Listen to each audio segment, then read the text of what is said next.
ఇటీవల Game Changer movie pre release ఈవెంట్ని ముగించుకొని అభిమానులు తిరిగి వెళ్తుండగా రోడ్డు ప్రమాదంలో చనిపోతే దానికి పవన్ కళ్యాణ్ రామ్ చరణే కారకులు, ఖచ్చితంగా ఆ కుటుంబాన్ని ఆదుకోవాలి. మొన్న పుష్ప 2 వివాదాలను కూడా రేవతి విషయంలో పెద్ద రాద్ధాంతం చేశారు. ఇప్పుడు ఎవరు ఎందుకు నోరు మెదపడం లేదన్నట్టుగా కూడా ఆర్కే రోజా మాట్లాడుతుంది కదా, దీనికి మీరేం సమాధానం చెప్పారు? ఇప్పుడు అది ప్రీ రిలీజ్ ఈవెంట్, ఆ ఈవెంట్లో పవన్ కళ్యాణ్ గారు మరీ చెప్పారు జాగ్రత్తగా ఇంటికి వెళ్ళండి అన్నిసార్లు ఆయన చెప్పినప్పటికీ కూడాను అనుకోని పరిరక్షణలో ఆ యాక్సిడెంట్ జరగడం జరిగింది. అదే వచ్చి టిప్పరు గట్టిగా గుద్దడం వల్ల జరిగింది. వీళ్ళిద్దరూ వెళ్తున్న స్పీడ్ ఉందో మరి ఆ లారీ వల్ల తెలియదు జరిగింది. జరగగానే వెంటనే పవన్ కళ్యాణ్ గారు పంపించి వాళ్ళని చూడమని చెప్తే సరే అని వెళ్ళారు. అలాగే మన దిల్ రాజు గారు కూడా వెళ్ళి అక్కడ వాళ్ళు పరామర్శించడం జరిగింది. వాళ్ళిద్దరు చెరుకు 5 లక్షలు దిల్ రాజు గారు, పవన్ కళ్యాణ్ గారు, రామ్ చరణ్ గారు ఇచ్చారు వాళ్ళకి. తర్వాత ఇంకా వాళ్ళకి ఏం కావాలని కూడా వాళ్ళే చూస్తారు. ఇద్దరు ఆడపిల్లలకు పెళ్లి చేయాల్సింటే ఆ పెళ్లి సంగతి కానీ అక్కడ వాళ్ళకి సొంత ఇల్లు కావాలని సొంత ఇల్లు ఏర్పాటు చేయడం చేస్తారు. అందులో పవన్ కళ్యాణ్ గారు ముందుంటారు. మా సినిమా యాక్సిడెంట్కే చనిపోయినా కాదు, మీ సినిమా చనిపోయినా కూడా ఆయన చేస్తారు. ఆయనకు అంత జాలిగా ఉన్న అతని వ్యక్తి. అటువంటి ఆయన్ని పనికిమాలిన రోజా పిచ్చ మాటలు మాట్లాడుతుంది కరెక్ట్ కాదు. ఇప్పుడు ఒకసారి ఆలోచించుకోండి, మీరేంటి మేమేంటి? అసలు జనం ఎవరిని అడిగినా చెప్తారు పవన్ కళ్యాణ్ అంటే దానకర్ణుడు అని. అలాంటి ఆయన్ని మీరు లాగడానికి కారణం ఏంటి? అది ఎక్కడో తెలంగాణలో జరిగిన అల్లు అర్జున్ విషయం గురించి ఇక్కడ చెప్పాల్సిన అవసరం వచ్చింది. అది వేరు ఇది వేరు. అది సినిమాలోకి ఆయన లోనకి వెళ్తూ ఆ టైంలో అసలు ఆయన కింద కూర్చుని మూతికి గుడ్డ కట్టుకుని ఇల్లుంటే బాగుండేది. బహిరంగంగా వెళ్ళటం వల్ల తొక్కిసారి జరిగింది. అది ఇది అలా కాదు కదా, రోడ్డు మీద వెళ్తుంటే జరిగింది. ఇప్పుడు హైందవ సమాజం మన కార్యక్రమం పెట్టారు, వాళ్ళు కార్యక్రమం అందులో నుంచి లక్షల మంది వచ్చారు, వెళ్తుండగా జరిగిద్ది. దానికి వాళ్ళు స్పందించరు కదా. అది కూడా పవన్ కళ్యాణ్ కాబట్టి ఈ మాత్రం స్పందన వెళ్ళి వెంటనే చేయాలని చెప్పి. అదే అల్లు అర్జున్ విషయంలో కూడా ఆయన కూడా అదే చెప్పారు, వెంటనే వెళ్ళి చేసి ఉంటే పోయేది, ఆయన ఒక్కడిని చేసి పాపం ఇబ్బంది పెట్టారనేది కూడా పవన్ కళ్యాణ్ గారు చెప్పారు. ఆయనకి ఇలాగే ఉండదు. ఆ స్టేజ్ మీద కూడా మహేష్ బాబు, ప్రభాస్ అందరు హీరోల పేరు చెప్పి అందరూ బాగుండాలని కోరుకునే వ్యక్తి. అటువంటి పవన్ కళ్యాణ్ గారిని విమర్శించడం నీకు పనికిరాదు, నీ బతికేంటో నువ్వు చూసుకోవడం మంచిది. అంటే ఈ మధ్యకాలంలో చిన్న పిల్లల్లో కూడా, అంటే 2వ క్లాసు 3వ క్లాస్ చదువుకునే పిల్లల్లో కూడా ఈ సినిమా ప్రభావం బాగా పడిపోయి, అంటే మా హీరో గొప్ప అంటే మా హీరో గొప్ప అని చెప్పేసి ఈ యొక్క సినిమా ఫోబియాని పిల్లల్లోకి డైరెక్ట్గానే మనమే ఇంజెక్ట్ చేసేస్తున్నాం. దీంతో వాళ్ళ చదువులు పక్కదారి పట్టిపోతున్నాయి. మా హీరో గొప్ప అంటే మా హీరో గొప్ప అనే ఒక రకమైన వాదానికి దిగుతున్నారు. ఎందుకు ఈ రకమైన భావజాలం మనం ఎందుకు ఇంజెక్ట్ చేసుకోవాలి? ఎందుకు వాళ్ళు ఏంటంటే వాళ్ళు సినిమాలు చేసుకున్నారు, వాళ్ళ బతుకు తెరువుకి వాళ్ళు కోట్లు గడిస్తున్నారు తప్పితే పేదవాడుగానే మిగిలిపోతున్నాడు. సామాన్యుడు వెళ్ళి సినిమా చూసి రావడానికి మాత్రమే పరిమితం అవుతున్నాడు తప్పితే మనలో ఎందుకు మార్పు రాలేకపోతుంది? మనం ఎందుకు మెచ్యూరిటీగా ఆలోచించలేకపోతున్నాం అంటే మీరేం చెప్తారు? ఇప్పుడు చిన్నపిల్లలైనా పెద్ద పిల్లలైనా కానీ ఎవరైనా మనకున్న ఏదైనా ఉన్నా అంటే సినిమా ఒకటే ఉంది మనకి ఎంటర్టైన్మెంట్కి, అది తప్పితే వేరే ఏమి లేదు. ఇప్పుడు వాళ్ళ చనిపోయిన ఆయన తండ్రి చిరంజీవి గారు, వాళ్ళ అబ్బాయి పేరు చరణ్ పెట్టుకుంటే అతను కూడా చరణ్ వాళ్ళ అబ్బాయి పెట్టుకున్నాడు. వాళ్ళందరికీ పవన్ కళ్యాణ్ ఫ్యామిలీ చిరంజీవి అన్న ఇష్టం. దాని మీద వాళ్ళు పాసులు వచ్చి నాన్న ఇల్లు వస్తామంటే పంపించారు వాళ్ళు. అంతకుముందు వాళ్ళు వద్దమ్మా టీవీలో చూసుకుందాం, మనకు ఎందుకు అంత దూరం వద్దంటే లేదు నా పాసులు వచ్చినాయి చూసి వెంటనే వచ్చేస్తాం, మీకు అటువంటి ఇబ్బంది ఏమి ఉండదు అని చెప్పడం జరిగింది. ఆయన అలాగే వెళ్ళటం వల్ల వచ్చితే అనుకోకుండా జరిగింది. అది దాన్ని మనం ఏం చేయలేం. అంతేగాని దాన్ని అర్థం పెట్టుకుని ఆయన కోట్లు ఇచ్చారు, అక్కడ మీరు కోట్లు ఎవరేంటి అనేది ఎంతమట్టి కరెక్టు? మీ దగ్గర కనీసం మీ 5 ఏళ్ల ప్రభుత్వంలో కనీసం 4382 మంది చనిపోయారు. వాళ్ళకు మీరేమి ఇచ్చారు? ఎంతసేపు అల్లు అరవింద్ అది ఏదో అనుకోకుండా జరిగింది. మరి ఆయన మూసుకుని వెళ్ళాల్సింది, వంగి కింద కారు పైన టాప్లో చేతులు ఒప్పుకొని వెళ్ళటం వల్ల ఆ తొక్కిస్టార్ట్ జరిగింది. లేదా అసలు తొక్కిస్టార్ట్ జరగాల్సిన అవసరం లేదు అక్కడ. ఇదేంటంటే యాక్సిడెంట్ అంటే మీటింగ్లకి వెళ్ళి వస్తున్నాం జరుగుతాయి. అందుకని కదా ఆయన 5 లక్షల బీమా కూడా పెట్టింది. ఈ చనిపోయిన వాళ్ళందరికీ మనం న్యాయం చేయలేము అంతమందికి. అదే బీమా కట్టుకుంటే 5 లక్షలు వస్తాయని ఆలోచనతోనే కదా పవన్ కళ్యాణ్ గారు చేసింది. వాళ్ళు ఇప్పుడు 500 కానీ బీమా కట్టుంటే వాళ్ళకి అయ్యో 5 లక్షలు కూడా వస్తాయి వాళ్ళకి డబ్బులు. ఇది అభిమానాన్ని, సినిమా అభిమానాన్ని ఎందుకు ఇలా చేస్తున్నారంటే అది మనకున్న ఎంటర్టైన్మెంట్ అది ఒకటే కదా, ఇంకేముంది? దానివల్ల చూస్తాం. చిరంజీవి గారు అంటే మాకు అభిమానం, ఆయన ఫ్యామిలీ మొత్తం మేము చూస్తాం. ఏ సినిమా వచ్చినా కానీ ఏది వచ్చినా కానీ చూస్తాం. ఇప్పుడు అది అనుకోకుండా జరిగిన దానికి వాళ్ళ మీద నిందడం కరెక్ట్ కాదనేది నా వాదన.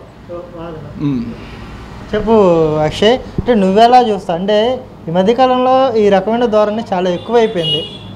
ఎందుకు ఇలాగా అంటే కేవలం మెగా ఫ్యాన్స్కి ఈ అభిమానులు పెరిగిపోవడం, వాళ్ళని ఒక ఆరాధ్యులుగా వాళ్ళు ఒక పెద్ద దేవుళ్ళలాగా మొక్కడం, ఇదంతా కూడా చాలా పిచ్చి పీక్స్లోకి వెళ్ళిపోయినట్టుగా ఈ మధ్య కాలంలో ఇప్పుడు చూస్తున్న పరిస్థితులు చూస్తుంటే అనిపిస్తుంది కదా. దీని మీద నీ స్పందన ఏంటి? పిచ్చి పీక్స్కి వెళ్ళడం కాదు, ఫస్ట్ నుంచి మెగాస్టార్ చిరంజీవి గారి నుంచి ఆయన నడుచుకునే వ్యవహార శైలి ఎంత ఎదిగినా కానీ ఒదిగి ఉండాలని అతని తీరు నేటి సమాజంలో నేటి యువతకి ఆదర్శం. అంటే మనం ఎంత సంపాదించినా ఎక్కడికి వెళ్ళినా కానీ మన మూలాలని మర్చిపోకూడదనే నినాదాన్ని కూడా నిన్న కూడా వేరే మన రామ్ చరణ్ గారు దానిలో కాకుండా వేరే సభావేదికగా ఆయన చెప్పడం జరిగింది. ఏంటంటే ఎంత ఎదిగినా కానీ మనం ఒదిగి ఉండాలనే నినాదాన్ని అప్పుడు ఆయన ఎప్పుడు చెప్తా ఉంటారు. వాళ్ళ కుటుంబం యొక్క సింపుల్సిటీయే నేటి యువతకి నచ్చుతుంది. ఇప్పుడు లేనిపోయిన హంగామా చేసి ఏదో ఒకసారి హిట్ అయ్యాం కదా అని చెప్పి 10 సార్లు అడావుడి చేయడం కన్నా 10 సార్లు హిట్ అయ్యి ఒకసారి సైలెంట్గా ఉండడం అనేది వాళ్ళ కుటుంబం నేర్పిస్తూ వస్తుంది. అది నేటి యువతకు నచ్చుతుంది. వాళ్ళ యొక్క ఇప్పుడు పవన్ కళ్యాణ్ గారికి ఎంత ప్రజాదరణ ఉందో అందరికీ తెలిసిన విషయమే. ఆయన డిప్యూటీ సీఎం అయ్యారు. 10 సంవత్సరాలుగా అతను ఓడిపోయి వచ్చారు, కానీ ఎక్కడా కూడా అతను తగ్గకుండా అతను గమ్యస్థానానికి చేరుకున్న విధానం నేటి యువతకు ఆదర్శం. రోజా గారు కానివ్వండి, శ్యామల కానివ్వండి, వైఎస్ఆర్సీపీకి రాష్ట్ర అధికార ప్రతినిధులు అన్నమాట. వీళ్ళు కొన్ని కీలకమైన కామెంట్స్ అయితే చేశారు పవన్ కళ్యాణ్ గారి గురించి, అదేవిధంగా నారా లోకేష్, చంద్రబాబు నాయుడు గారి గురించి. ఎన్నికలకు ముందు శ్యామల ఒక కథ చెప్తే ఇప్పుడు ఇంకో కథ, కొత్త కథతో ప్రజల ముందుకు రావడం జరిగింది. మీరు వినే ఉంటారు కదా. ఈ కథలు నిజంగా ప్రజలని ఆకట్టుకునే విధంగా ఉన్నాయా? 6 నెలల పరిపాలన నిజంగా ప్రజల్లో సంతృప్తి స్థాయిలు నిండుకునే విధంగా ఉన్నాయంటే నువ్వేం చెప్పుకొస్తావు? శ్యామల గారు ఏమన్నారంటే, వైసీపీ రిజల్ట్ చూసిన వెంటనే ఆమెను ఏమన్నారంటే, చంద్రబాబు గారు, పవన్ కళ్యాణ్ గారు నన్ను క్షమించాలి, నేను ఏదైతే ఎన్నికల ముందు మాట్లాడిన మాటలు ఏమైతే ఉన్నాయో ఆ మాటల్ని వెనక్కి తీసుకుంటున్నాను, నన్ను క్షమించండి, ఈ రిజల్ట్ ఖచ్చితంగా ప్రజలు ఇచ్చిన రిజల్ట్, ఇకపై రాజకీయాల గురించి కానీ రాజకీయ ప్రస్తావన కానీ నీకు ఏ మీడియా వేదికగా నేను తేనని చెప్పి ఆమె అన్నారు. అది అందరికీ తెలిసిన విషయం, రాష్ట్రం మొత్తం చూసిన. మళ్ళీ జగన్మోహన్ రెడ్డి ఏమైనా స్పెషల్గా ఆమె ఫోన్ చేసి చెప్పారేమో, అమ్మ మాట్లాడు, నువ్వు మాట్లాడితేనే బాగుంటుందని ఆమెకి ఏమైనా చెప్పుంటారు. అందుకనే ఆమె మళ్ళీ ధైర్యం చేసి ముందుకు వచ్చి మాట్లాడుతూ ఉంది. నిజంగా ఈ 6 నెలల్లో ప్రజారంజకమైనటువంటి పాలన కొనసాగుతుంది. లా అండ్ ఆర్డర్ ఏదైతే ఉందో పూర్తిగా 100కి 100 చాలా స్ట్రిక్ట్గా. ఈరోజు రోడ్డు మీద ఒక ఆకతాయి కానీ, ఒక ర్యాష్గా తోలే వాహన చోదకుడు కానీ బండి స్పీడ్గా తోలాలన్నా, పక్క మనిషితో వాగ్వాదానికి దిగాలన్నా భయపడే విషయం ఉంది. లా అండ్ ఆర్డర్ మీరు గమనించవచ్చు. ఎందుకంటే ఎలక్షన్ ముందు వైఎస్ఆర్సీపీలో 1 నెలలో ఎన్ని కేసులు నమోదయ్యాయి ఆంధ్రప్రదేశ్లో, క్రిమినల్ కేసెస్. అలాగే ఇప్పుడు ఈ 6 నెలల్లో ఎన్ని కేసెస్ నమోదయ్యాయి. అలాగే గంజాయిని అరికట్టడంలో ఈ ప్రభుత్వం 100కి 100 పాళ్ళు ఖచ్చితంగా సక్సెస్ అయ్యింది. అలాగే ట్రాఫిక్ రూల్స్ నియంత్రణలో భాగంగా ఏదైతే యాక్సిడెంట్స్ జరుగుతున్నాయో వాటిని నియంత్రించే విధంగా ఈరోజు ట్రాఫిక్ రూల్స్ని పూర్తిగా అవలంబించే విధంగా నడుస్తూ ఉంది. అలాగే 100కి 100% ప్రతి చిన్న గ్రామంలో వైసీపీ ప్రభుత్వంలో ఏవైతే గర్భిణీ స్త్రీలు, ఆడవాళ్ళు, వృద్ధులు ఇబ్బంది పడ్డారో వాళ్ళందరూ కూడా ఈరోజు ఇబ్బంది పడకుండా ప్రతి చిన్న గ్రామంలో రోడ్లు పూర్తి స్థాయిలో వేయడం జరుగుతుంది. ఓవరాల్గా అంటే ఇంకా కళ్యాణ్ గారి మీద విషం కక్కుతున్న మీడియాలు కానివ్వండి, కొంతమంది అనలిస్టులు, రాజకీయ అనలిస్టులు కానివ్వండి, పొలిటీషియన్స్ కానివ్వండి, అంటే రోజా లైక్ శ్యామల లాంటి వాళ్ళు కానివ్వండి, వీళ్ళందరికీ సింగిల్ వర్డ్లో ఒక జన సైనికుడిగా ఏం చెప్పదలుచుకున్నాం? ఈరోజు పవన్ కళ్యాణ్ గారి మీద విమర్శలు చేసేవారు ఎవరైనా నథింగ్ అండి. ఆయన 24 గంటలు ఉంటే 24 గంటల్లో నాకు తెలిసి మనస్ఫూర్తిగా నేను అనుకోవడం దాదాపుగా 6 గంటల సమయం నిద్రపోతున్నారు. మిగిలిన 18 గంటలు ప్రజల కోసం నేనేం చేయాలి, నాకున్న ఈ నిమిషంలో ఎవరి సమస్య తీర్చగలను.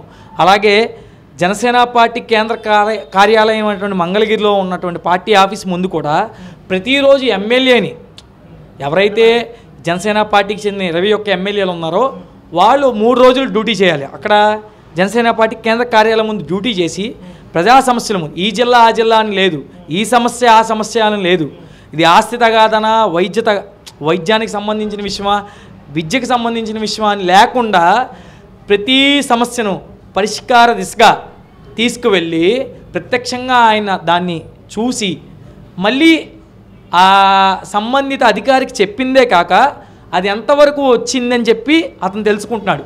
అలాగా ఈ 6 నెలల్లో చాలామంది సమస్యల్ని ఆయన ప్రత్యక్షంగా తీర్చడం జరిగింది. విమర్శించే వాళ్ళకి ఏం చెప్తాం? పవన్ కళ్యాణ్ ప్రజానాయకుడు. పవన్ కళ్యాణ్ లాంటి నాయకుడు ఆంధ్ర రాష్ట్రంలో కాదు దేశ రాజకీయాల్లో అరుదుగా ఉంటారు. అలాంటి నాయకుడిని కాపాడుకోవాల్సిన బాధ్యత ఈ ఆంధ్ర రాష్ట్ర ప్రభుత్వానికి ఉంది, ఆంధ్ర రాష్ట్ర ప్రజలకు ఉంది, దేశ ప్రజలకు కూడా ఇటువంటి నాయకుడిని కాపాడుకోవాల్సిన అవసరం ఉంది.